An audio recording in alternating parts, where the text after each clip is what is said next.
Ground में खड़े मेरे मेहमान यहाँ पे मौजूद हैं, वो जान से आए हैं, उनका शुक्रिया। लेकिन आज का ये दिन हमारे लिए इंतहाई मुश्किल दिन है। कल का ये दिन जो हमने गुजारा इंतहाई मुश्किल दिन है। लेकिन मैं एक बात कहूँगा कि ये वापस नहीं आएंगे। ये मेरी बात सुने, ये बच्चे वापस नहीं आएंगे। लेकिन एक बात याद रखें कि किसी की राज पे सियासत नहीं करनी चाहिए।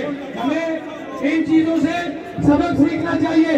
जहाँ हम गलत है हमें उसे दुरुस्त करना चाहिए। अगर आज कोई भी किसी की राज पे सियासत करेगा, ये दुनिया में मुकाफाते अमल है, वो दुनिया में बराबर होगा। हम इनका इजारा नहीं कर सकते। जहाँ हमारी गलती है हमें उसको ठीक करना होगा, वरना ये चीजें रुक नहीं सकती।